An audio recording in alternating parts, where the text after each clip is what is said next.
Friends, आज की हमारी जो कहानी है उसका नाम है समय यात्रा। जी हाँ, एक समय था जब मनुष्यों ने आकाश को छूने का सपना देखा था।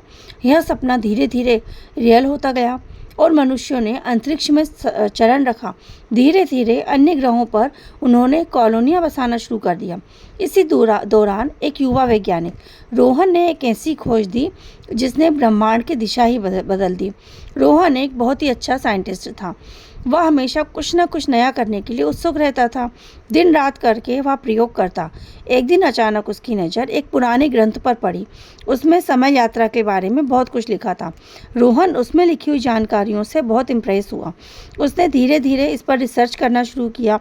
कई सालों तक उसने बहुत मेहनत की और उसके बाद उसने एक ऐसी मशीन बना डाली जो टाइम यात्रा मीन्स की टाइम मशीन, वो समय की यात्रा कर सकती थी। यह मशीन देखने में तो बहुत छोटी सी साधारण सी लगती थी, लेकिन इसमें एक अद्भुत शक्ति छुपी हुई थी। रोहन अपनी मशीन को एक स्थान पर छुपा के रख दिया और समय समय पर उसमें बैठकर कभी वो अपने पास्ट में चला जाता और कभी फ्यूचर में। ऐसे वो अपनी मशीन पर बैठकर काफ़ी इंटरेस्टिंग चीज़ें करने लगा। एक दिन वो बहुत पुराने समय में पहुंच गया।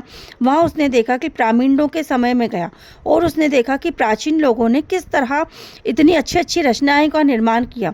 रोहन ने यह देखा राजा रानियों का जीवन कैसे व्यतीत होता था। जब वह वापस अपने समय में आया तो थोड़ा सा वो देखकर एकदम से सरप्राइज हो गया, दंग हो गया कि यहाँ पर बहुत सारी चीज़ें बदल गई हैं। तो उसे कुछ समझ में नहीं आया। रोहन ने थोड़ी देर इसके बारे में विचार किया तो उसे याद आया कि जब वो प्राचीन समय में गया था तो शायद उसने कुछ ऐसा कर दिया जिसके कारण कि इतिहास बदल गया। तो इसलिए उसको अपनी गलती रियलाइज़ हुई और उसे लगा कि इस मशीन को हमें नष्ट कर देना चाहिए, क्योंकि यदि इसके बारे में किसी और ने देख लिया तो वह इसका दुरुपयोग कर सकते हैं। तो रोहन ने अपनी मशीन को नष्ट कर दिया, उसके टुकड़े टुकड़े कर दिए और उन्हें अलग अलग स्थानों पर छुपा दिया। रोहन ने अपनी मशीन को नष्ट तो कर दिया, लेकिन फिर भी वो टेंशन में था कि ब्रह्मांड के समय में यात्रा की तकनीक का रहस्य हमने दबाया तो लिया, पर इसे हमेशा के लिए दबाया नहीं जा सकता।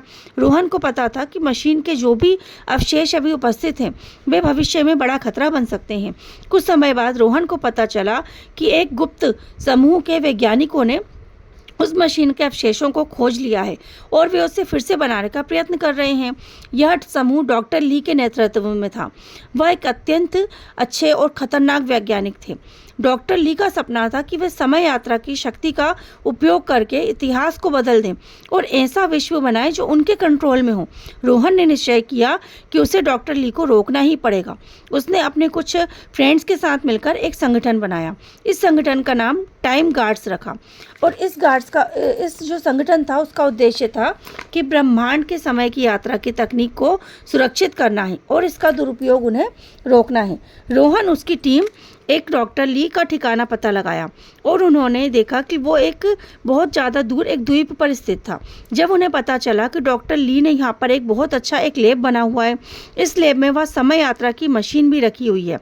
डॉक्टर ने ये सब कुछ इसलिए किया था क्योंकि वो चाहते थे कि टाइम उनके कंट्रोल में हो जाए और रोहन चाहता था कि ऐसा नहीं हो। ऐसे में काफ़ी लोगों को काफ़ी नुकसान भी हो सकता था। तो रोहन ने उस मशीन को देखा जो बहुत शक्तिशाली थी। रोहन ने उसकी टीम डॉक्टर ली को ठिकाने पर हमला कर दिया। एक भयंकर लड़ाई हुई और उसकी टीम ने डॉक्टर ली के सैनिकों और रोबोटों को डटकर मुकाबला किया। आखिरकार डॉक्टर रोहन ने डॉक्टर ली को हराकर उस मशीन को नष्ट कर दिया, लेकिन डॉक्टर ली की मौत के बाद भी खतरा पूरी तरह से टला नहीं था। डॉक्टर ली के कई सहयोगी अभी तक जीवित थे और वे रोहन से बदला लेने वाले थे। रोहन को पता था कि उसकी पूरी टीम को सतर्क रहना होगा।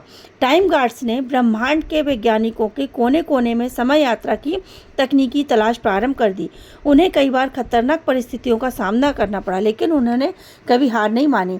कई बार उन्हें अन्य ग्रहों पर भी जाना पड़ता, जहां समय की यात्रा की तकनीक का प्रयोग करके एक भयानक युद्ध छिड़ गया।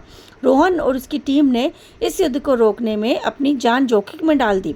एक बार उन्होंने एक ऐसे वैज्ञानिक का सामना करना पड़ा जो यात्रा की शक्ति का उपयोग करके ब्रह्मांड को नष्ट करने की योजना बना रहा था।